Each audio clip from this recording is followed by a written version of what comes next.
Evening, everyone. I will call this City Council business meeting to order. And before I start, I just want to remind everybody that today is election day, and Washington County voters are being asked to consider two important levies, one for our county libraries and one for public safety.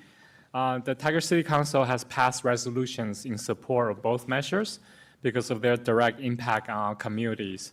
But no matter how you vote, please remember to return your ballots by 8 p.m. tonight.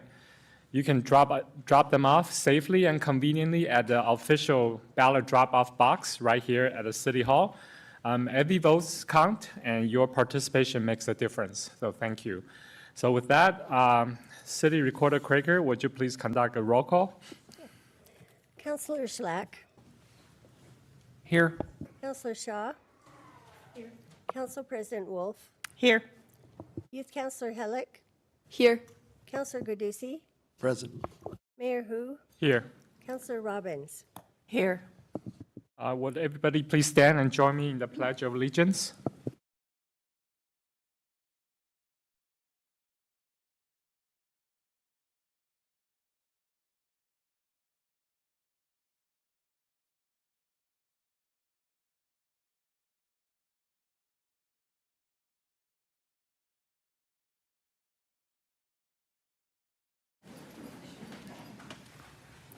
Council and staff, do you have any non-agenda items? None from us, Mayor. All right, seeing none, let's move on to the public comment. So there were 3 written public comments received by the Monday noon deadline. Topics include proactive rental inspection programs and River Terrace 2.0 annexation. And for in-person public comments,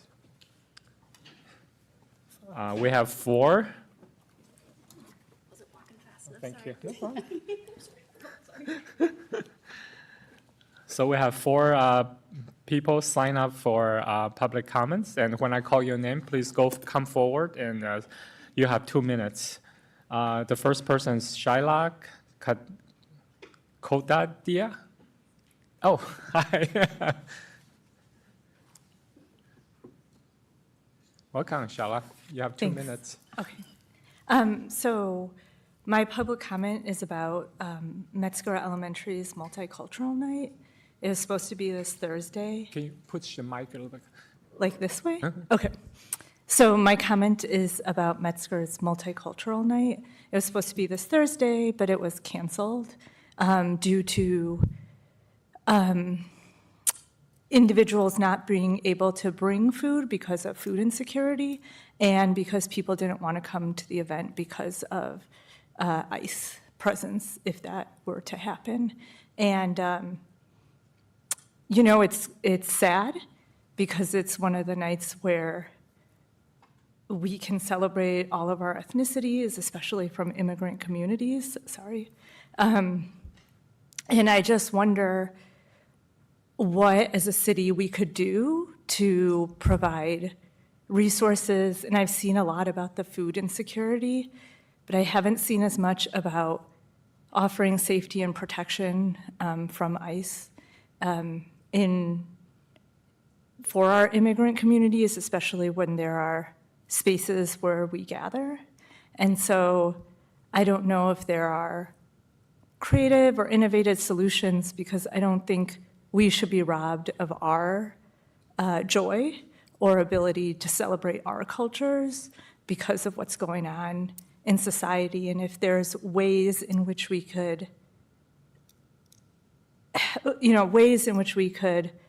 provide resources for things like these that are happening in our city, how could the city of Tigard provide that in order for these events to continue instead of having to be canceled or rescheduled? And yeah, I apologize, I'm not as articulate because it's a very emotional topic.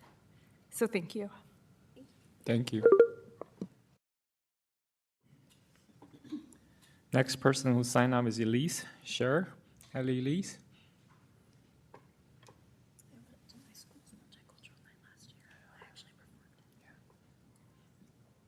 Hello.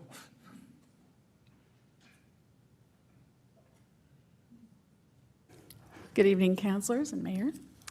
I'm here as a member of the St. Anthony's Social Justice Committee, and we are focused on two things. The food insecurity is one issue. At St. Vincent de Paul, we're serving 60 to 80 families a day right now, and that's like tripled from what we were doing just earlier this summer.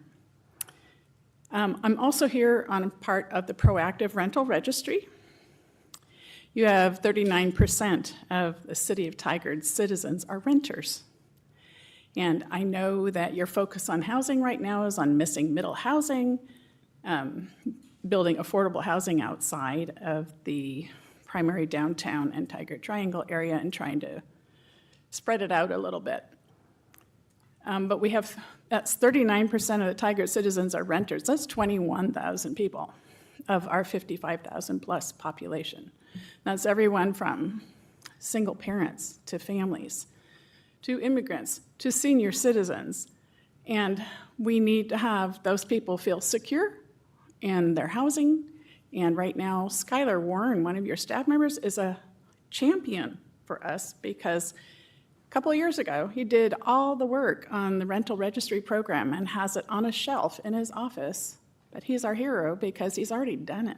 He's done all the facilitation, the research, talking to people who already have programs running. And I would really, really like to have you have a good conversation with him about what's possible here in Tigard. We support it, and I hope you do too. Thank you. Thank you, Elise. All right, the next one, I have problem reading.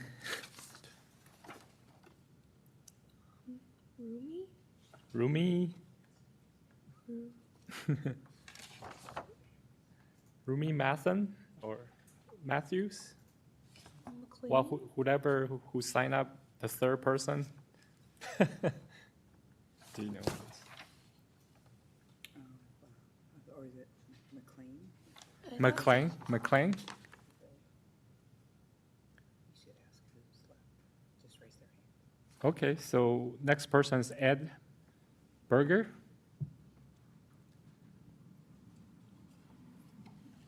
I don't know what that is. Yeah, welcome, Ed. Can you turn on your mic? There we go. Good evening. I'm also with the St. Anthony Social Justice Team, and we just want to be here to support the council and you, Mr. Mayor, in your efforts towards housing issues, and just want to thank you for that and let you know that we're available to work with you in that regard and reach out and assist in any way we possibly can going forward, especially with the rental housing inspection program. We're looking forward to working with you all. Thank you.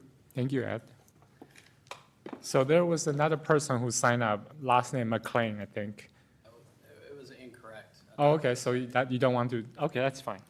All right, I think you should mention that we are going to address the later on. I know, yeah, and the youth counselor just remind me to let everybody know we're addressing the housing, there's an item on the housing later on, so hopefully you will stay around for that one.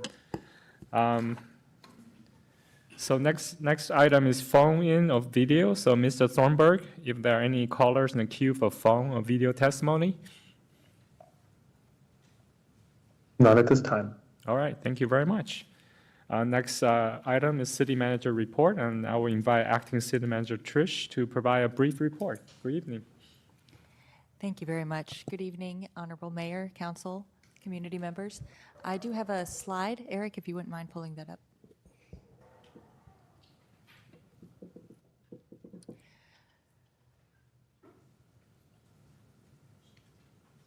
Okay, while Eric pulls up the slide, I'll go ahead and get started. I just had 3 brief items for you this evening. Thank you very much. We had, several of us had a tour of the Packed with Pride food pantry this afternoon. And Margie Yamoto Green, their executive director, was kind enough to show us around and shared some information that I wanted to pass along including that last week they had 33 new families shop their food pantry, and altogether fed 1,000 mouths last week. In communicating the change or the uptick in folks visiting their food pantry, she talked about the generosity of several members of community who have donated food, who've donated money, and donated time. In addition to Packed with Pride, there's several other food providers, pantries, and other service providers in the Tigard area. So I'd invite you to look into whether you or your family are able to donate money, food, or time. Bethlehem House of Bread, Tualatin Food Pantry, and the Tigard Tualatin Schools Foundation Packed with Pride are some good opportunities for you to look into. I also wanted to share an update on the 11th, November 11th at 11 a.m. We'll be doing the Veterans Day flag raising at the Tigard Public Library. This is an opportunity to honor service members, veterans, and their families. And we'll have the Boy Scouts will be joining us, members of our police, fire, and other guests will be at the event that day. Also a reminder, we don't have city council that evening in recognition of Veterans Day. The last note I wanted to share with you is that the respectful workplace training that we had planned for city council and city leadership is planned for the council meeting on January 27th. That's all for my report. Thank you. Thank you, Acting City Manager Trish. Next item on agenda is board and committee appointments. So, our Assistant to City Manager Hathaway will give us the staff report. Good evening. Good evening. Good evening, Mayor and Council. My name is Rebecca Hathaway, and I'm the City Management Office Assistant. I'm excited to be here tonight to ask Council to consider passing a resolution to appoint 25 new members across our Budget Committee, Committee for Community Engagement, Library Board, Park and Recreation Advisory Board, Planning Commission, Town Center Advisory Commission, Tigard Transportation Advisory Committee, and the Tigard Youth Advisory Council. Our board members play a vital role in shaping Tigard's programs and policies. They dedicate their time and expertise to serve as an important link to community needs and representatives of our shared values. I'm joined tonight by some of the recommended appointees who are both in person in the audience and perhaps online as well. After the formal resolution is adopted, we'll ask the appointees to come up and receive a city pin from the mayor and get a photo with their group and/or board.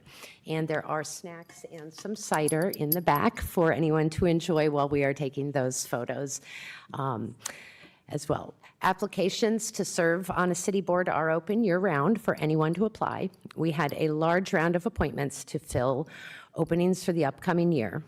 38 people applied, 2 withdrew, and 28 were interviewed. 25 are being recommended for appointment tonight. And I'll hand it back over to the mayor for any comments and next steps, as well as the next slide, please, Eric. Thank you, Rebecca. And it was really a pleasure, my first time interviewing so many committee members as the mayor, and I really want to thank Councillor Schlag and Councillor Shaw for joining me in this selection process. And ultimately, it was really great to hear from our community member about why they're interested in serving on the different board and committee and how they would love to contribute to help us moving Tigard forward. So with that, there are quite a few members to appoint tonight, so I'm just going to read out each names and their board or committee you are being recommended for. So when I call your name, please feel free to raise your hand or stand up. And afterwards, we will come forward as groups, different board and committees, and we'll take group photos. So, okay, here we go. So first, for the budget committee, I recommend Derek Lawson and Glenn Armstrong. So Glenn, there we go, thank you. So we'll come forward for photo later. So next is the Committee for Community Engagement. So we have Israel Jacquaz, Sheila Kodadia, Caitlin McKinney, Connie Rawmakers, and Brian Horace. If you are here, yes, all right. Wonderful. Library Board, we have Jessica Lin. Hi, Jessica. For the Park and Recreation Advisory Board, we have Jolene Singer and Lori Razor. Welcome. And for the Planning Commission, we have Elizabeth Sprague and Carl Springer. Welcome. Next slide, please, Eric. And for the Town Center Advisory Commission, we have John Goodhouse, Robert Tomasovic, and Ben Caudley. Welcome. And for the Tiger Transportation Advisory Committee, we have Jen Honeyman, Laurie Severino, and Henry Taylor Goby. Thank you. Oh, you know.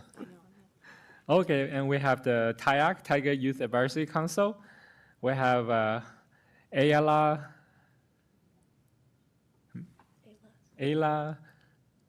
Laniger, right?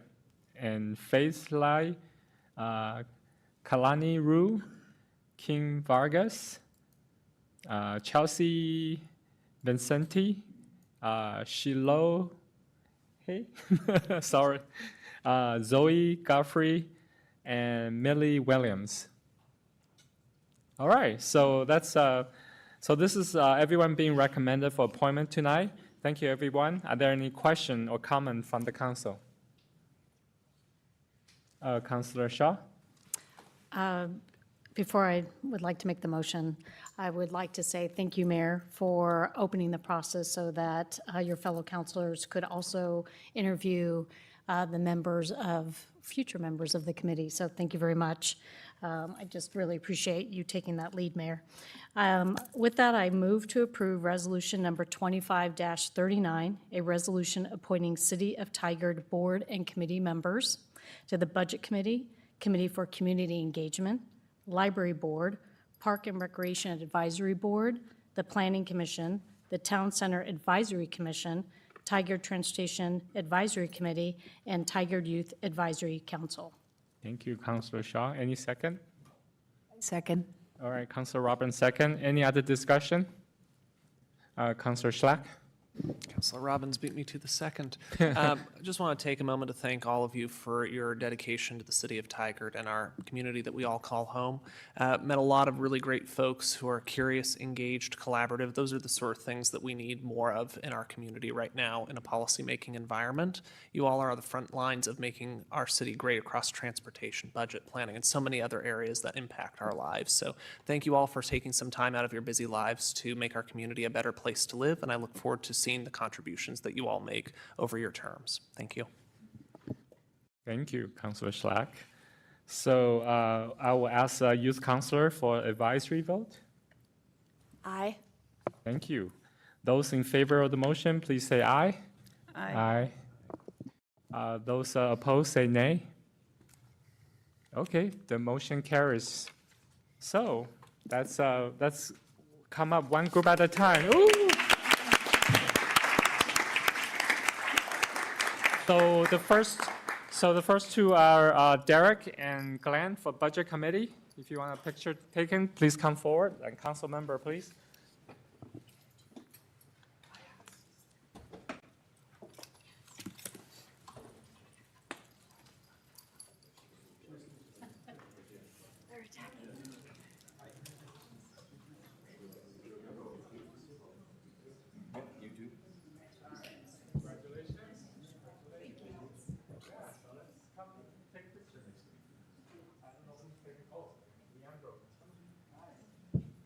Congratulations.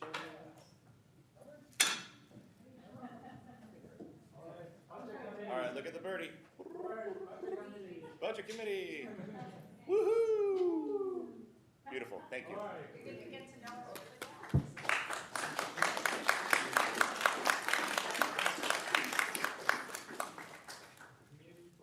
Committee for Community Engagement.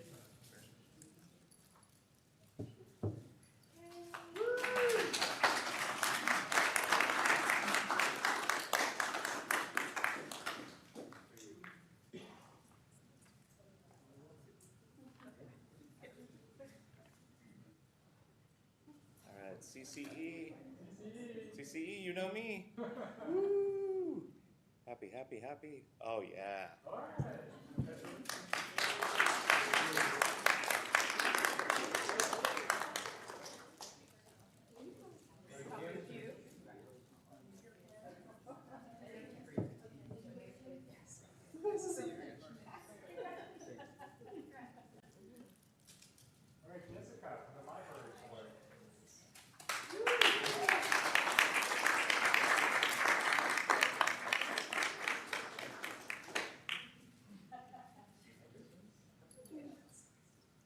Library!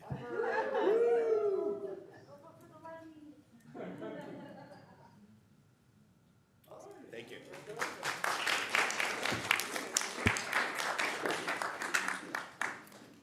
Park and Recreation Board, Jolene and Lori.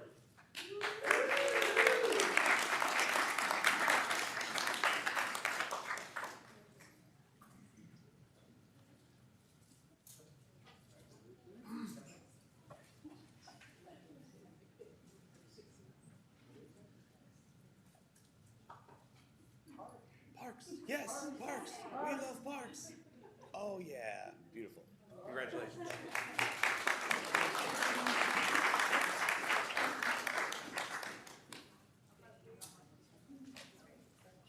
Planning Commission, Elizabeth and Carl. Come on.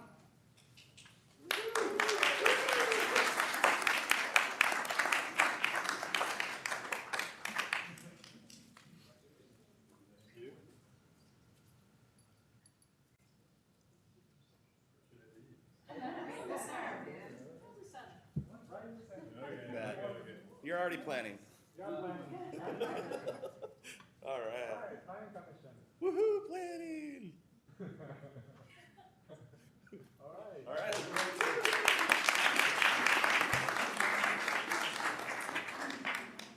PCAC. Robert and Ben. PCAC. Jungle House.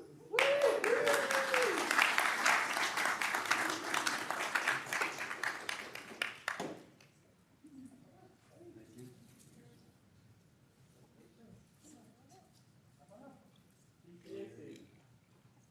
Woo. Yes, yes. Beautiful.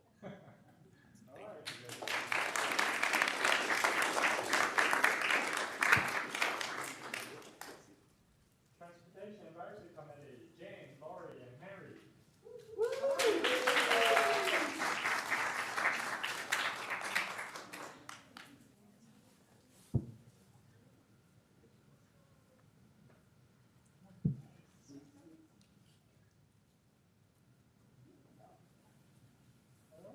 All right. Transportation. Transportation. Thank you.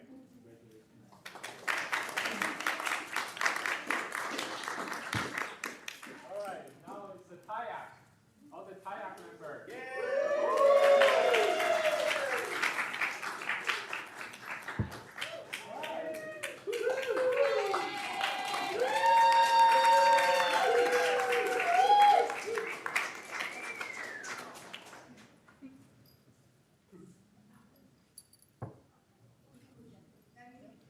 You get in the front.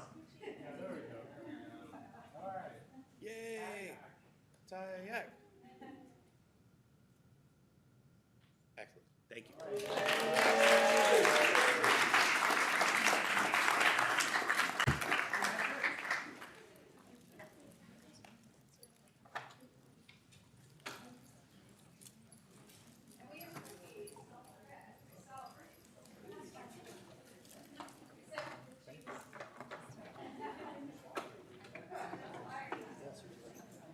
Well, I mean, if no one else is gonna. All right. I'll start the line. We're getting cookies, folks. We're getting cookies. Take some cookies before you leave.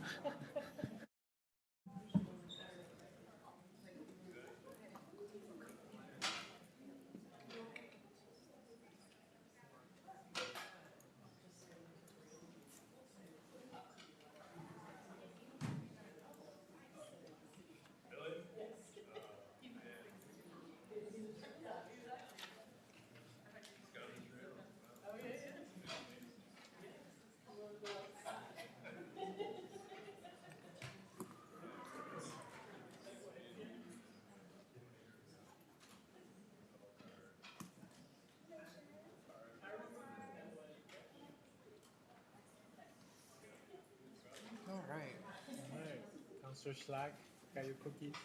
I got some cider. Okay. I was gonna say, that was like a pretty fast. The line was so long, I thought, let the constituents have the cookies. Wow, that was exciting.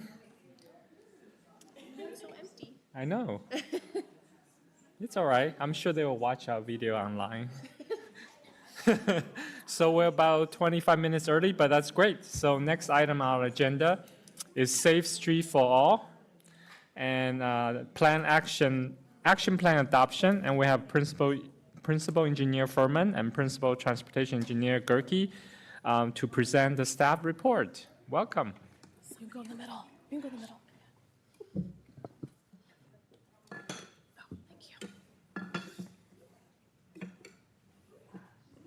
There we go. Good evening, council and mayor. I'm really happy to be here to talk Safe Streets again with the group. I'm Courtney Furman, Principal Engineer at Tykerd, and I'm joined here with our Consultant Project Manager, Talia Jacobson, and our Principal Transportation Planner, Tiffany Gerke. And Talia is going to start us out.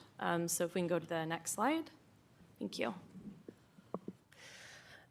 We are very pleased to present the plan to United for consideration for adoption.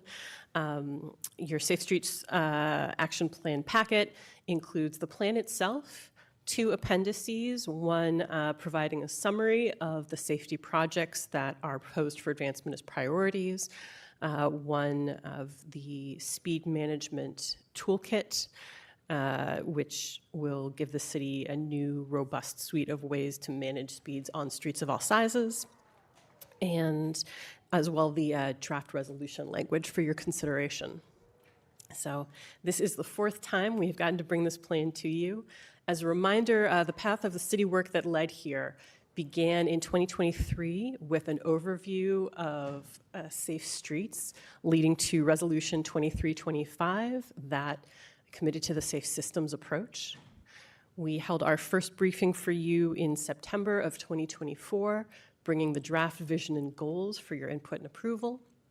Returned in February 2025, bringing a really robust body of safety analysis as well as input from the communities on where they did and didn't feel safe and what locations they wanted to see improve. In August, we were here looking at both the safety corridors that you had advanced earlier with our work in February, and also bringing a set of policy considerations, actions that the city can take beyond just projects to advance safety. And tonight we are here to talk about the plan itself. Next slide, please. This is the vision for safe streets that the council approved a little over a year ago, setting a goal of having a transportation system where every journey is safe for every road user, eliminating deaths and serious injuries from traffic crashes within a generation, setting the goal of achieving that milestone by 2045, because no loss of life is acceptable on Tykerd streets and roads. Next slide, please. This plan has really benefited from robust engagement from yourselves, from our Safe Street Task Force, with whom we've met 4 times. As we said, this is going to be the 4th City Council briefing, 3 prior ones. We've had 4 public events to date, each of which has involved dozens of community members of all ages, all abilities, all backgrounds, stopping to share their experience of moving through Tykerd streets. Met 3 times with TTAC.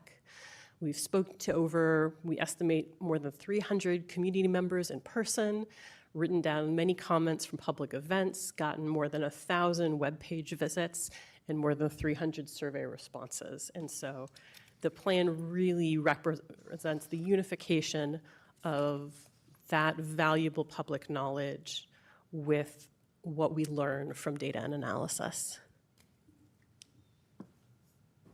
Okay, and if you can go to the next slide. A few things that I wanted to share, some highlights that are in the plan. So we have 24 safety priority corridors that were identified, and more details are in the summary sheets, and there is a summary sheet for each safety priority corridor. And these summary sheets are going to be a really great tool for the city to help us with grant applications and looking for funding to implement these safety improvements. The summary sheets themselves have a lot of information about the roadway, information about the crashes that have happened, and proposed safety improvements. And I did want to highlight that the safety improvements included in the summary sheets are all proven safety countermeasures. So improvements that we know based on research are effective at reducing crashes. And so we wanted to make sure that the improvements were as effective as possible. And so that was where we focused our efforts. And also just wanted to point out that having a adopted plan that met all of the eligibility requirements with this grant funding makes us eligible for future rounds of construction funds. So that's just one grant opportunity, but there will be many others that this will help us be ready for. So to complement the priority corridors, we also have our Safe Streets strategies. And we have 32 strategies, and the plan is to be implemented over the next 10 years. And they are led by 5 different city departments. And did want to highlight that these strategies were carefully developed, working with staff across many different departments. And this was to ensure that the strategies really were reasonable and possible within the resources that we have. So not only the cost to implement, but also the staff time to make sure that this really felt like it was customized to Tigard and that it fit within the resources that we do have. The near-term strategies are all fit within the current budget that we have, so within our approved budget. The strategies that are further out in the timeframes, we will need to work on developing funding plans for each of those strategies where applicable, and then those will be included in future budget cycles for consideration. Okay, I think we can go to the next slide. So just wanted to highlight a few tools that we now have available that were developed through this project. This is our Safe Streets our Safe Streets data dashboard. And this is a publicly available tool and will be updated annually with the most recent available crash data, and we get the data from the state. And this provides the public, they're able to track how we're doing and helps us to see how we're doing year by year. I won't spend too much time going through the dashboard, and I don't want to complicate trying to get to the web browser separate from the slides.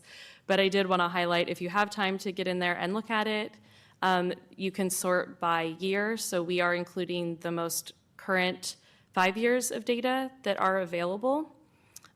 You also can filter or sort by the ownership of the streets. So you can look at all of Tigard, but you also can say, I really want to look at just the streets that are owned by Tigard, and then the information will update for that. So we can go to the next slide. So one of the other tools that we developed as part of this project is a speed management toolkit. A very important part of Safe Streets is managing and reducing speeds. So this table in front of you has a lot of options, but these are all options, and the toolkit provides us guidance on where these tools are recommended or where they should be used and where they shouldn't be used. So there may be some tools that could apply for any type of road, where some maybe are better fit for a street, let's say, that's 30 miles per hour or less, just for example. So this toolkit is really catered to the characteristics of the street, the speed that the street currently has, and then our goals. And it's set up in a way that helps us incrementally make changes, which again makes us, gives the ability to make this just feel like a lot more easier for us to implement. So it doesn't feel like, well, we really want to reduce the speed by 10 miles per hour, but how are we going to do that? it gives us the ability to make those incremental changes that we know are so important. The toolkit is focused a little bit more on the busier streets, so the arterials and collectors. We do have a complementary program to this that is focused on local streets, that is neighborhood traffic calming, but the two will really work in tandem. And then these toolkits can be applied to any city streets, but we are able to focus on the safety priority corridors as a starting point. And I think we're turning it over to Tiffany next. Yeah, next slide, please. Yeah, so what Courtney had stated previously about the Safe Streets and Roads for All construction grants, having an adopted safety action plan that adheres to all the requirements, which this one does, actually allows us to now pursue those construction grants. Now, the Safe Streets and Roads for All construction funding and, well, the grants in general, it's been allocated through IIJA, which is good through 2026. So we have been alerted by DOT, US DOT, that is still set up. And recently we've just gotten word that they anticipate that the NOFO will be released in early to mid-spring. So we'll be pursuing that, but it won't be guaranteed for future years. So we want to try to get on this to try to get those funds for one of our priority corridors. So that's a big one. We don't want to miss an opportunity to get funding for a vital project in our community. So that's a big step for us, but other steps that we'll be doing are developing strategies and tools. Really, I think in the last presentation, we went over some of the policies and strategies, but we'll be focusing on the now strategies, a safety checklist, also that data dashboard, that's actually live now, correct? So it's live now, so our community can start accessing it and seeing it as well as you all. And then also to formalize a Safe Streets task force that can continue to monitor the progress of the plan. And then also launch a crash investigation team, internal team to review fatal crashes. So we've got some plans ahead of us. Now, as Courtney had mentioned, what we have in the near-term strategies, that's all something that we've budgeted for as far as we have we already understand our champions, and we understand that that's within our capabilities and our workload, and they've been included in the process. But as far as any future years, that will have to go through the budgeting committee and budgeting process. And next slide, please. And really what we're here today is to get your support to adopt this plan. We do want to see 0 fatalities on our roadways into the future. And so we believe that this is a great start. And of course, as we continue with the progress of this plan, we do plan on updating it every few years. But so as we see progress or are able to monitor that through the dashboard and other tools, we can pivot and reassess our needs and what works and what doesn't work. So, but for now, this is a great starting point, right? And we really hope to achieve those 0 fatalities and serious injuries within a generation. All right. Thank you. Now, questions, comments? Councilor Schlack? Thank you, Mayor. So a couple of questions. So the task force would be largely internal or community partners. This wouldn't be a publicly, like, community member sort of task force, correct? Yes, so the task force will be probably a slight variation of the task force that was involved with helping to develop the plan. And we had internal, but we also had external agencies. We also had members from various committees as well included. So we don't know the exact composition of what that will look like, but it definitely will include members of the public. Cool. And then I think you mentioned it twice, but I just want to make sure I'm understanding this. So if we approve the plan, then this will just be processed through as part of our regular CIP budget effectively over the next 10 years. Yes, so the now strategies, so the strategies that we'll be doing in the next year or two, Those are things that we will start doing as part of our regular day-to-day work that are already budgeted for. Is that the Yeah, question? no, I Yes. just want to make sure because Yes. always good to check with just double and triple check because we can approve policies and talk about things we want to do all Yes. day long up here. Yep. If we don't have that next action step, the staffing, the funding resources and so on, then we're just saying nice things up here. And I Yes, just absolutely. wanna And we had a triple check lot, that. yeah, we had a lot of work sessions with staff to really go through all of the strategies and have those conversations to say, hey, maybe there's a strategy that we really want to do, but we either don't have it budgeted right now, or we don't have the staff time to do that right now. There's other priorities that where time is committed. And so that's where some of the strategies ended up in that further out timeframe. And so we'll be still need to have those conversations, and but that will be part of the budget cycle each year if we are proposing to add in some of those strategies where they do have an impact. Terrific, yeah, and then my final sort of remark is I printed it out and read through the entire document. I thought it was very well put together, easy to understand what the problem statement was, what the factors were that you considered when making decisions, the overview of the data-driven elements of this in order to help prioritize what areas we're going to focus on and when, and then also touching on the next steps, say for grant funding opportunities and sort of the order of magnitude that those could be in for the future. So really appreciate all the complex technical data-driven work that the team has done on this very important policy that we're considering tonight. And thank you all for your work on it. Thank you. Councillor Shaw? Great, thank you. I'd like to echo Councillor Slack's comments. It was very comprehensive and great roadmap that really has some identifiable data and metrics. So appreciate that. Two questions. One is you had mentioned launch a crash investigation team. Who would that be including? And then has that already been factored into the budget? And then I have one other question after that, Mayor. Yeah, so the crash investigation team we actually have two strategies that are related to that. And this came out of conversations that we had with our task force about making sure that we weren't taking on a strategy that was too large too quickly. And so we're starting with the fatal crashes because there's already a lot of investigation that happens with the fatal crashes through the police department and through support with Washington County.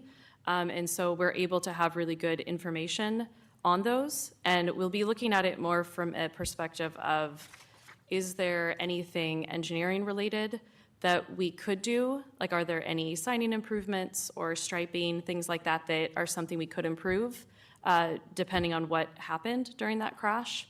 So we have a lot of information already for the fatal crashes, and so that's why we're going to start with that to make sure that it's manageable. And then in further out years, we will also like to look at the serious injury crashes, but that one's going to take some more work between us and the police department to figure out how are we going to make sure we have enough information, because we don't always have as much information on those as we do with the fatal crashes. So that one's going to take a little bit more time for us to figure out. And that may be one where we come back in a future budget cycle to say, hey, there are actually resources needed for us to do this. Is this really something that we want to do? But we felt like having kind of a phased approach would help us with that strategy. Thank you very much. The second question I had is obviously robust, a lot of segments. The south segment, Hall Boulevard, partnership with ODOT, because Hall Boulevard, for those who don't know or watching, is not a Tiger-owned road. It's termed an orphan road. There's a segment there that still doesn't have sidewalk that is dangerous. And just for, I get asked that quite a bit, but just for community members, is there a plan, is that included in here to finish that segment of sidewalk so that folks can go from Durham all the way to the airport, to the library and beyond to ensure that they can walk or bike safely? Yeah, so we felt like it was very important to make sure that we included Hall Boulevard, even though it is a state facility because we know that it's a very important location, and there are a lot of safety concerns on that corridor, and as you said, missing sidewalk. But a lot of that will get deferred through the jurisdictional transfer project and conversations that are happening. But I know that the filling in the sidewalk is part of what we are wanting to do with the transfer. I don't know, Tiffany, if you have anything else to add with the conversations with the transfer. No, we'll be continuing to pursue that. I know that with the transportation, the original transportation bill not passing and them coming up with the, kind of scaled down transportation package, that Great Streets was removed, which would have funded the jurisdictional transfer. But we're going to continue to come back to the table. We're having conversations with ODOT, and so we are moving forward and continuing to fight for that, push forward. Council President Wolf. Thank you, Mayor. And to kind of tag on to Councilor Shaw's question, but let me step up. Ditto on the work and the plan, and I think it's incredibly helpful for community members if they're curious what's been identified. So kind of just to follow up again, Council has received, as you all know, a lot of questions around the safety on Durham. And I know Durham's been identified, specifically Durham to Lower Boones Ferry. But just kind of, if you could, just for those that continue to advocate for what is the work around Durham, is kind of outside this plan, but just as an open conversation so folks know kind of where that's headed and maybe why it's not included in here. And I know there's concerns, right, that while fatalities or crashes are low, that the focus is noise and speed. That's always a higher risk, and there certainly have been accidents in that area on Durham. So hopefully that makes sense. Just to kind of say, kind of the state of where that is would be really helpful. Thank you. And thanks again, great report. Yeah, so one thing is that, as you said, Durham Road is identified as a safety priority corridor. And as we shared, we have this new speed management toolkit. And so I think that's a location where we could look at, tools from that toolkit to see what might be applicable. And that kind of helps for all users. And then I know that there's some other efforts that we've been doing on Durham. So we're doing some work on updating the signs, both in Tigard right away, so on Durham itself, and then also working with ODOT on signs that are outside of our right of way. And then the other thing, and maybe I'll have you add to this, Tiffany, but we have our transportation system plan that's going to be starting soon. And so I think that's a really good opportunity for us to look system-wide at freight more closely and really just take a closer look, not just at Durham, but at the routes that we have in Tigard and the restrictions, and an opportunity to really open that conversation more. So if you have anything else to add, Tiffany. Yeah, and like Courtney mentioned, the transportation system plan update, we hope to be starting that in 2020. Well, we plan to be starting that in 2026.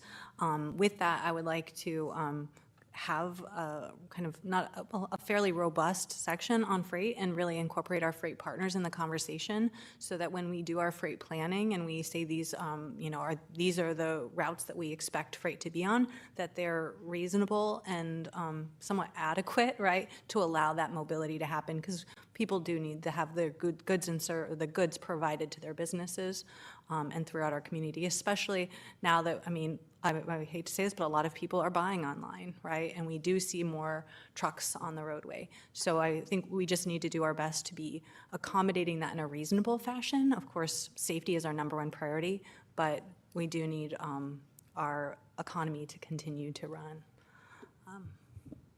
Thank you both. All right. So thank you for your presentation, your work on this. Just for me, we heard a lot of resident complaint or concern about speeding, right, especially in residential areas. So the adoption of this plan will be, reflection of our council's and the city's commitment to address those concerns. But, just because if we adopt it, it doesn't mean it will happen overnight. As you said, we still have to continue to explore funding opportunity or staff bandwidth, or even what our partner like ODOT will do, right? Those are not predictable right now, but we will continue to work on them, and the adoption is the first step, right? So I appreciate you doing that. But my request would just be, in the future, I appreciate this regular updates and tracking, but once we finish something, maybe we keep it there, say it's finished. So just to show for historic reasons that we've done something, right? It just doesn't disappear. And in the future, when you talk about budgeted items, maybe reference back to this, say, you know, this is what we're requesting budget-wise because of this. So just some sort of wording that will reference back to what we have done. So there will be a historic reference, so. Yeah, and I think that the task force and the continuation of that monitoring of the progress, and we also have that kind of from even city management, we have their involvement in kind of ensuring that, you know, that we continue to see progress and Right. people are committed Yeah. throughout, because this isn't just an engineering or a community Exactly. development. This is PD, this is, you know, this includes city management and budgeting, so, and finance. So this is across the entire city, really. And so we are going to be continuing to step forward and monitor our progress, and maybe, perhaps, we haven't discussed this, but periodically, perhaps bringing it back to council Yeah, to that's showcase another the thing progress. I request, just periodic briefing or just keep track and more importantly, report to the public so you show that what you're doing. So, And actually, that's perfectly in line with the city council goal, which you're all familiar, and you probably will end up seeing Courtney and I's face on that section of the city council goals. I can't remember exactly our title, but I think it's something about safe streets. Right. And really, that comes back right to this plan. Right. So you'll be hearing the progress even in that update. wonderful. So with that, I will entertain a motion. Mayor, I move to approve Resolution Number 25-40, a resolution adopting a Safe Streets Action Plan for the City of Tigard to create a safe transportation system for all, including our most vulnerable users, where traffic deaths and serious injuries are eliminated by 2045 because loss of life is unacceptable while traveling on city streets. I'll second. Thank you. As the motion being made and second, is there any further discussion? I see none. I will start with youth counselor for advisory vote. Aye. Thank you. All those in favor say aye. Aye. Opposed say nay. So the motion carries. Thank you very much. Thank you.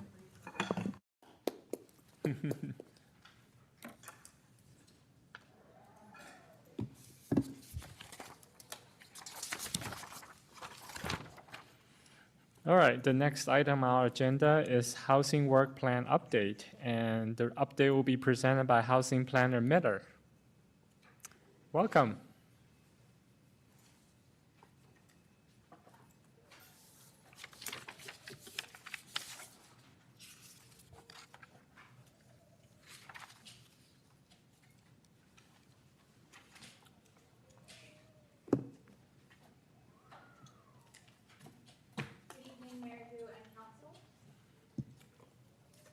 My name is Trinity Miller, and I am the housing planner for the city of Tigard.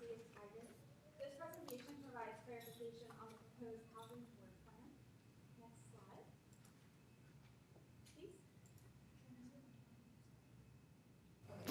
Thank you.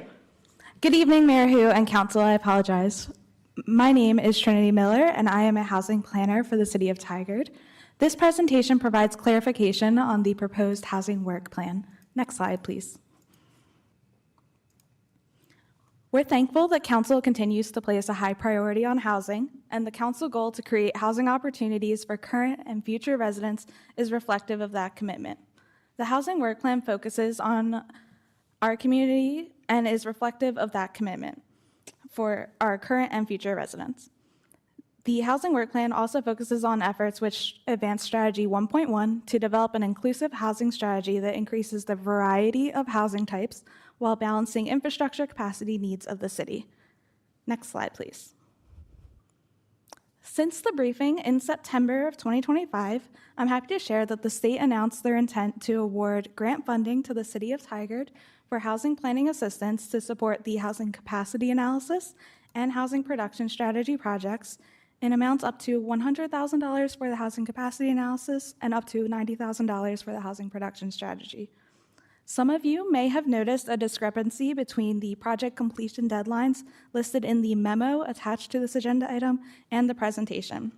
This grant award shifts the project completion deadlines for both the housing capacity analysis and housing production strategy and this will also be further clarified on a future slide. Next slide, please. Here we'll discuss the work plan components. So elements of the housing work plan are organized into components based on whether they are required, existing, or in progress. The required component is focused on compliance with state legislative or administrative actions.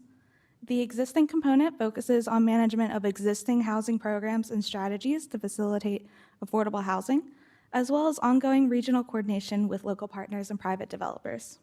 The in-progress component focuses on housing policy work and other long-range planning projects, such as River Terrace 2.0 and Tigard Home. In development of this work plan, the project team identified the existing or required work that will need to be completed. The first year of the housing work plan will focus on these three components shown on the slide above. This includes development of both a housing capacity analysis and a housing production strategy, which together will serve as the roadmap for Tigard's housing policy and implementation work. And it will allow the city to position itself towards determining capacity to take on additional programs in the following years. Council involvement in additional work elements will vary depending on the programs. Next slide, please. Here we'll talk more about the required component. Under the required component, first listed is the housing capacity analysis. The housing capacity analysis replaces the formerly required housing needs analysis and helps cities determine if there is enough land to meet the projected housing needs for the next 2 decades. If there is a shortfall in housing capacity, cities must either amend its urban growth boundary, allow more housing development within the existing urban growth boundary, or combine both approaches. Cities, like Tigard within the Portland Metro, must update their housing capacity analysis every 6 years. The housing capacity analysis will compare the supply of buildable lands within the city to project its housing need based on population growth and undersupply. The housing capacity analysis will also identify options for text amendments to the development code and comprehensive plan. The deadline to adopt Tigard's first housing capacity analysis is June 15, 2027, due to the recently awarded grant funding. Next, the housing production strategy will replace the city's existing affordable housing plan and identifies housing policy approaches to meet the city's identified housing need and remedy identified fair housing issues. It also includes an equitable engagement plan as well as a plan for monitoring progress. The housing production strategy must be created within 1 year of adopting the housing capacity analysis. However, the deadline to adopt Tigard's first housing production strategy is June 15, 2027, due to the recently awarded grant funding. Additionally, several new housing-related bills passed in the 2025 legislative session, so text amendments to the development code will be required to comply with these legislative changes. In addition, the state is undergoing rulemaking, which will create more requirements. The implementation deadline for provisions that do not require rulemaking is July 17, 2025, and the implementation deadline for provisions which require rulemaking ranges from January 1st, 2027 to January 1st, 2028. Required housing reporting. I'd like to note that the City of Tigard is required to report semi-annually to DLCD, or the Department of Land Conservation and Development, on its housing production. The required reporting elements focus on surplus lands inventory, production of middle housing, and the city's progress towards meeting its Oregon housing needs analysis targets. We received a council question about these Oregon housing needs analysis targets. During the current 6-year planning cycle, Tigard's ONA target production is 2,772 total housing units and 1,314 regulated affordable units. The production targets will also be recalibrated with the housing capacity analysis. Can you say those numbers again? Yeah, I'd be happy to. Just to repeat, the ONA target production is 2,772 total housing units and 1,314 regulated affordable units. You're welcome. No problem. It's also important to note that updates to state law and our own enterprising permitting and licensing system have created a more complex system to collect data and report it out. So to remain in compliance, these items cannot be delayed beyond their deadline. Next slide, please. These are the existing programs which directly support new affordable rental development, such as the tax exemption and construction excise tax program, as well as home ownership opportunities. Tigard's nonprofit affordable housing tax exemption program has been in place since 1996. This program is a key strategy for maintaining the financial viability of nonprofit affordable housing developments. In fiscal year 2025, 14 properties were granted full exemption from property taxes. The Community Development Block Grant is a federal program that provides formula grants to urban cities and counties. As a joint entitlement agency, the city receives a CDBG allocation through Washington County, and the FY25 CDBG allocation will be paired with the construction excise tax to support down payment assistance for permanently affordable homeownership. Like CDBG, joint entitlement, the construction excise tax was a recommendation of the Affordable Housing Plan, and this program is authorized by statute and must be utilized to create new affordable housing. We also have a middle housing revolving loan fund. This program provides fixed rate lending to qualifying middle housing developers in exchange for a guarantee that at least 30% of the units will be offered for sale to low to moderate income households.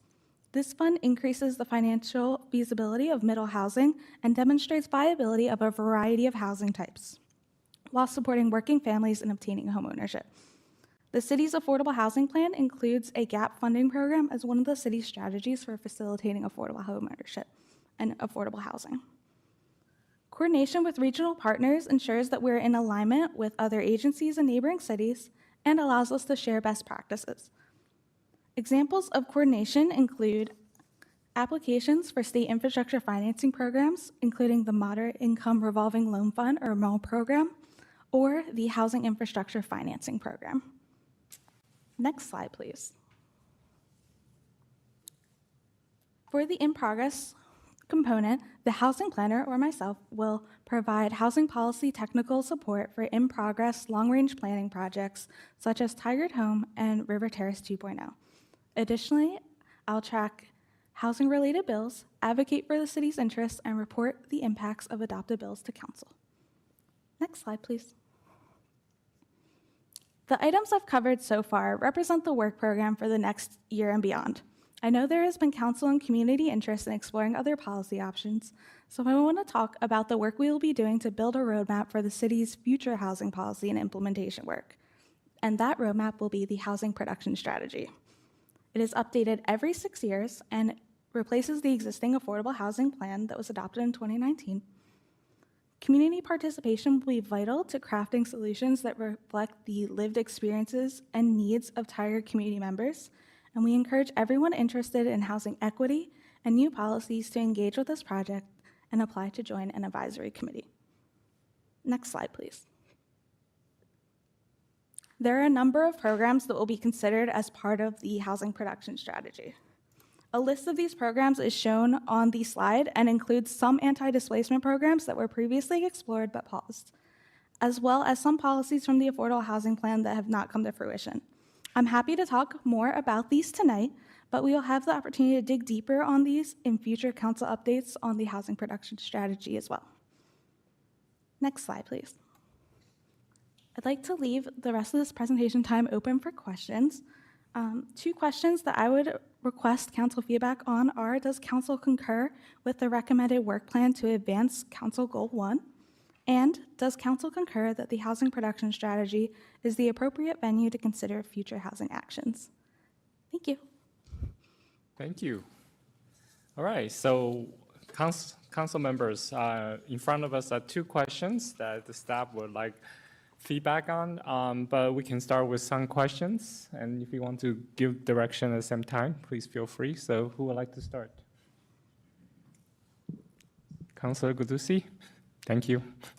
Thank you. It's a question not directly with these 2 questions, but more out of curiosity. When we talked about the nonprofit affordable housing tax exemption, it talks about, working with colleagues at the Tigard-Tualatin School District. Can you talk about that relationship a little bit? Absolutely. So the memo that is brought to council each March will provide tax exemption for a portion of the property taxes. However, we're working with our partners at Tualatin Tigard School District to streamline that process because there's a second part that also goes to them for exempting their portion of the property taxes. You're welcome. Let me start with Councillor Schlack. Are you ready? Or do you have any questions, or you want to provide directions on the two questions? Sure, happy to. Well, I mean, this is probably too smart aleck of a response, but I feel like the state decided a lot of our strategy for us reading through this document. I've got to say, though, I found the memo to be really easy to follow, very comprehensive, and really explained in depth all of the different tools and requirements that are at our disposal, as well as the funding and staffing requirements in order to pursue different policies. And going to that remark about the state deciding a lot for us, it's good to understand how much of our staffing capacity around council goal number 1 is going to be dictated by a number of these new state requirements that are coming through. So I don't feel like it is, I wouldn't feel comfortable asking for additional work to be taken on outside of basically the second question, does council concur the HPS is the appropriate venue to consider future housing actions? The way I read through this is, unless we're going to start allocating additional budget and staffing to pursue additional policies, that is the appropriate venue. So I do concur with that, and I concur with the recommended work program to advance Goal 1 based on this document. Again, most of it being state law requirements that we have to now comply with. That said, going over the, what was the original phrase? Existing components and the different elements. We have a number of programs there. I would like, and this could probably just be an email at some point, I would like to dig into some of the numbers behind these programs to really understand their efficacy to date, so we can evaluate if we want to continue directing city resources to supporting these programs, make sure that they're doing what we want them to do in order to advance that goal. So that would be my only request going forward. And the only other thing I'll specifically mention is for coordination with regional partners and private developers, I support continuing to look at new gap funding resources and layered incentive strategies in order to make sure that we can build more affordable housing. So those are my immediate thoughts. Thank you. Thank you. Council President Wolf. I just want to thank Councilor Schlack for kicking this off and really kind of encapsulating the key issues. So I concur with Councilor Schlack on all accounts. And the one thing that I do agree as well is when I think we met in September, one of the questions is, the report was really well done. So thank you to Skylar Trinity to really kind of help what's mandatory, what's in place, what's future options. And so that was very helpful. The one piece of that, though, that I think we talked about in September is that, kind of resource a little bit more granular on how much does that take, what levers do we have. I can't imagine unless the CDBG funding goes away that we wouldn't continue to do that, nor would we look to do that independently and not do that in conjunction with Washington County, because that would leverage more resources, I think, on our part. But just trying to better understand what those tools are. So as if we look at future items and want to try to incorporate that, what is the real cost of trying to do that, and what are our options? But really appreciated the report, so thank you. And thank you, Mayor. Yeah. Councilor Shaw. Thank you. Really appreciate it. I have a few questions. In the memo you had provided us that talked about the housing work plan update, in the housing work plan overview, there's a mention of HCA and HPS elements will require outside consultant assistance. Can you let me know how much that would be, an estimate? Yes, the grant funding that we received for the Housing Planning Assistance Grant from the Department of Land Conservation Development should cover the cost for the consultant services for the comprehensive approach that we will be doing for that plan. So 100% of that will cover this, so we won't look to a city to augment any funding for this? At this time, we do not plan to request city funding to augment this, yes. And can you remind me how much that is again, the total amount? $190,000. I'm sorry? Excuse me. So there would be up to $100,000 for the housing capacity analysis and up to $90,000 for the housing production strategy. It's about 190 already paid for, so we potentially will not have and hope not to have any budget impact. Great. Also, what I really appreciate is that we talk a lot about legislative tracking. What we don't talk about is regulatory tracking. And as you had also mentioned in the state compliance work, there's at least 10 bills that we're following because of, and as Councilor Schlack mentioned, things we're going to be beholden to. I'd really like to see a regulatory framework of what we are supposed to be beholden to, because that will help also give us a lens of what is appropriate for a city our size and what isn't, and what we potentially one day, maybe even sooner, would look to a waiver for. So if you could also include regulatory tracking, that would be my request. And then also, you mentioned required housing reporting under OHNA, and the goal is 2,772 total housing units and 1,314 regulated affordable units. Can you tell me where we are today in both those? How close are we to those goals? Unfortunately, I don't have that information handy with me, but I am happy to provide that in a follow-up to this meeting. There's That'd be- also a dashboard available that we can readily check that information. That'd be great, because I just would like to know the delta. It seems to me we're pretty darn close, particularly in the regulatory, regulated affordable units, and probably pretty darn close for target production. So I'd like to see where we are on the benchmark. That'd be terrific. And then, let's see, you also mentioned a technical advisory committee that's going to be comprised of public agency representatives will be formed. Can you give me a little bit more color, just a little more framework to that?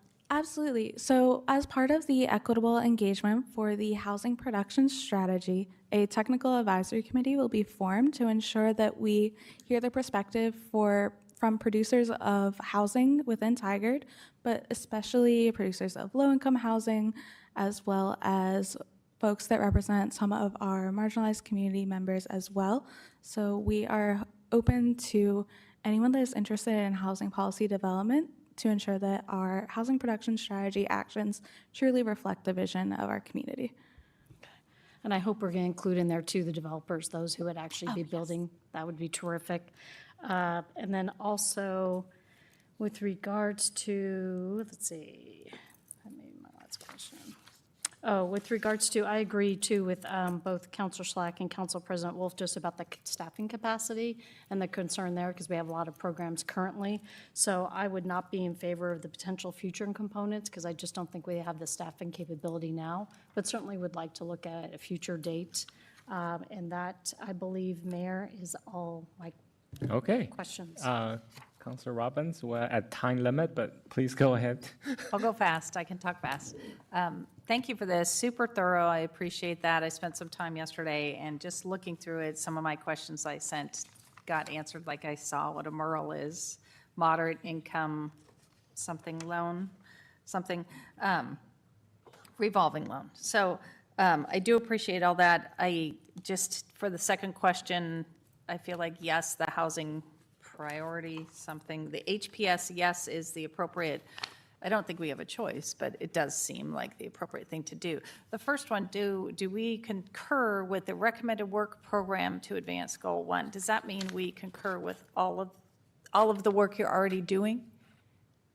The recommended work plan are the first three components. So the work underneath the required, existing, and in progress components would be the work plan for the first year. So yes, with the caveat of, I don't know, because like I wrote here, and we've already said it a couple times, stats. So I assume that the programs are working, and if they weren't working, you would say, hey, this isn't a great thing to do. But I would love to know more about the middle housing revolving loan fund. How many loans have we given out? Are people paying them back?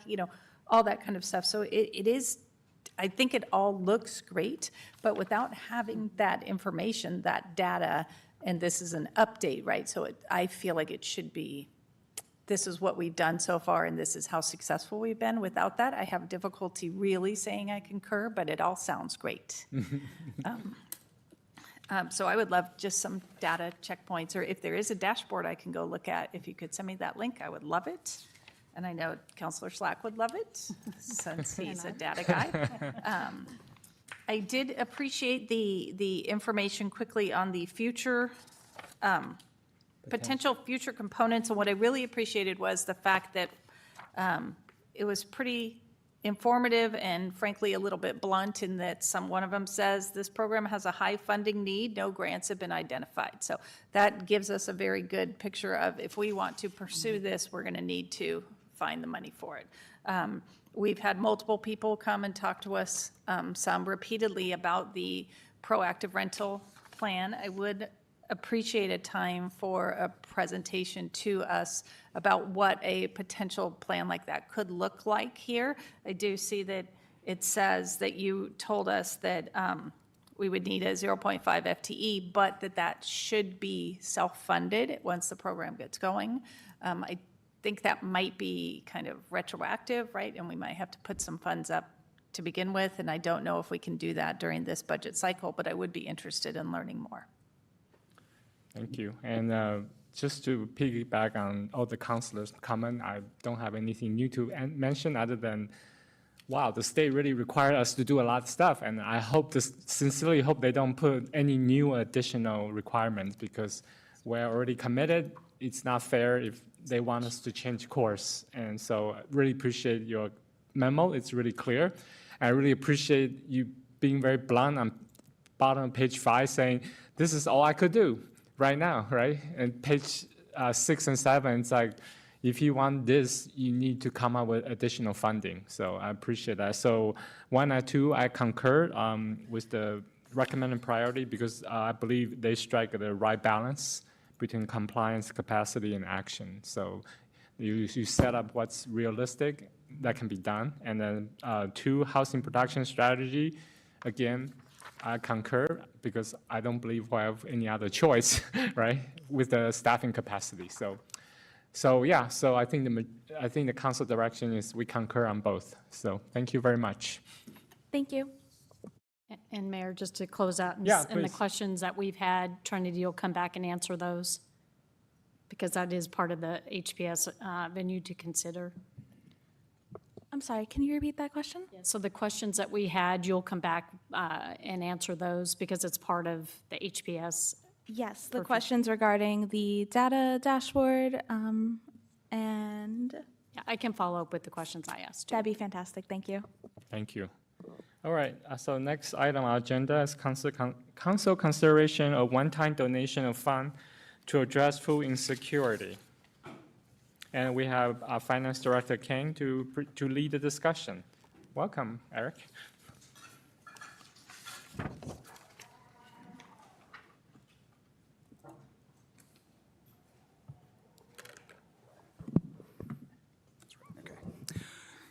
Good evening, Mayor and City Council.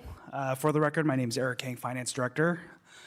On October 28th, Council requested information from staff on the City Council's available budget to consider a one-time donation of funds to address food instability in Tigard in response to the SNAP benefit pause. For our staff report, we did provide a memo that was included in the agenda that outlines the total savings in the Mayor and Council's budget for the 2026 fiscal year. Included in that memo, we've outlined that there's approximately $148,000 in unspent funds as of October 2025, of which $70,000 comes from travel and training, $38,000 in dues and subscription, $26,000 in professional and contractual services, and $13,000 in special department expenses, which is a catch-all for miscellaneous expenses. One thing I'll note for comparability, Council's budget for travel and training was approximately $35,000 in 2024, or not budget, but actuals in 2024 was $35,000, and then in 2025 it was $28,000, which is less than half of the $77,000 that was budgeted for this upcoming fiscal year, or the current fiscal year, sorry.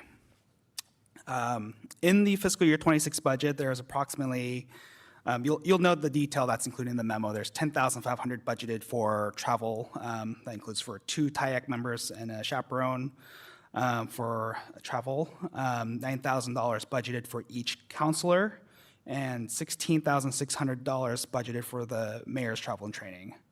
And again, for comparability, on average, the city budgets about $1,640 per FTE for staff, but there are, of course, some variation based on level and job requirements. So I've had the opportunity to connect with executive directors from several of the city's grantees that operate food banks, and just wanted to include some notes. So these conversations included Packed with Pride, Tualatin Food Pantry, and the Bethlehem House of Bread. They report that due to the food's instability caused by the SNAP benefit pause, they're experiencing at least double the number of guests that they typically would see. And so they have expressed that, the need out there outstrips what they're able to offer and support. And additionally, they've mentioned that there's a lack of volunteers and staff to actually open and operate the food pantries, as none of these pantries operate every day. And so for tonight, I'm here to facilitate and answer any questions, a discussion around whether or not council is interested in utilizing any of their unused fiscal year 26 budget to address food instability, and if so, how much and from which pool of funds. I'm happy to answer any questions. Thank you. Councilor Robin, do you have any questions or comments? Yes, thank you. Thank you for this. It's super detailed. I do appreciate that. So we haven't used any of our consulting services for goals, city council goal setting and facilitation this year. We have a budget of $15,000 and we haven't used any of that because I thought we've had some meetings with Jill. Currently, there has been, I believe there might be a few minor expenses coming up, but I also understand there is a future council goal session coming up. And this is through next July 1st, right? Or June 30th? June 30th, 2026. Correct. Go ahead. So I apologize, Councilor Robbins, but I just wanted to piggyback on that just for clarity, Eric, and I know you can do this. So I'm rewinding what I remember, the council goal consulting process, right? So that's in every other bill. And for some reason, I felt like we had this conversation that wouldn't be part of this fiscal year, correct? It would be the next one. So I just want to make sure we don't pull funds from something that we need. We just haven't used it yet. But I feel like that's an every other year line item. So if that's what that's referring to, if that makes sense. Correct. So the council goal facilitation is every other year, and we did take a reduction when we did the planning for fiscal year 26 budget, and so this is there were some remaining funds just in case for any additional services that are needed. Councilor Shaw. Oh, sorry, Councilor Robbins. So I'm sorry, I'm just a little bit confused. So when it says FY 26, that's for the fiscal year 25-26, right? Correct. So the period from why does it say, so it's 15,000 and previously it was 25,000? Okay, but we're not going to do any goal setting during the remainder of this year, correct? Because we did it the beginning of this year? So where does strategic planning fit in? Is that in the city manager budget or is that council budget? Correct. That's in the city manager budget. And some of the conversation around the funding for the council goals, we set aside some additional funds should there be a desire to follow up on ground rule conversations or other opportunities to engage Jill or other consultant professionals just on the operations of council outside of the biannual goal setting process. Okay. Okay, so I feel like we could possibly donate some of that money, but I. Oh, okay.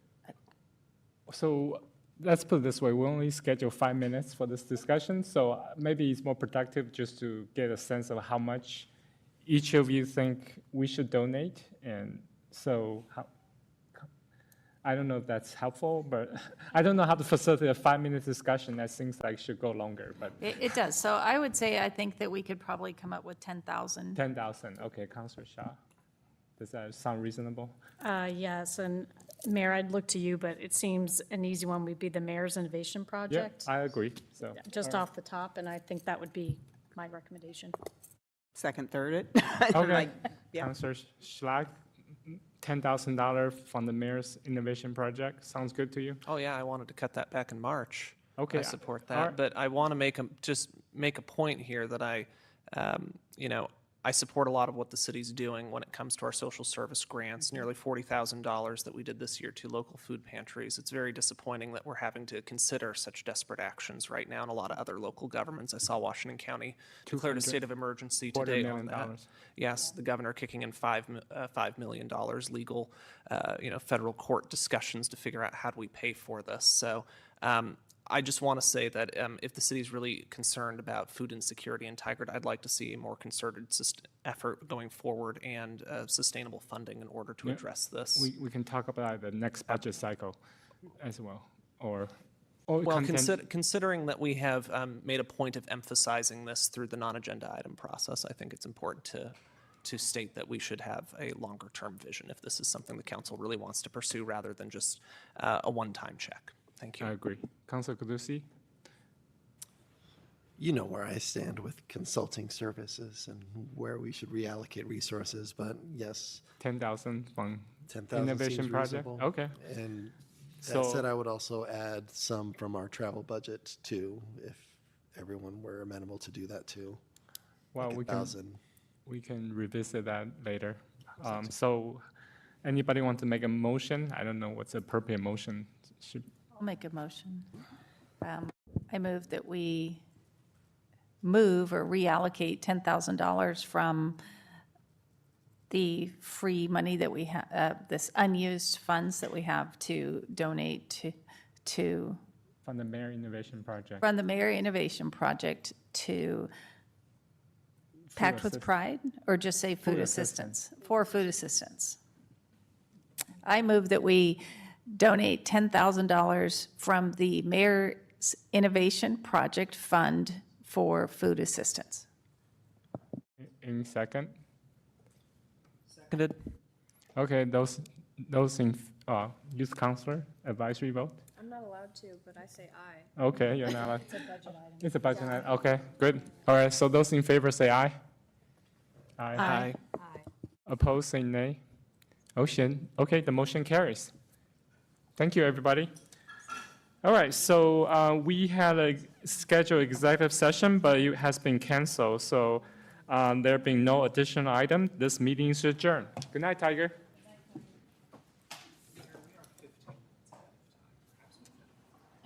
I don't care.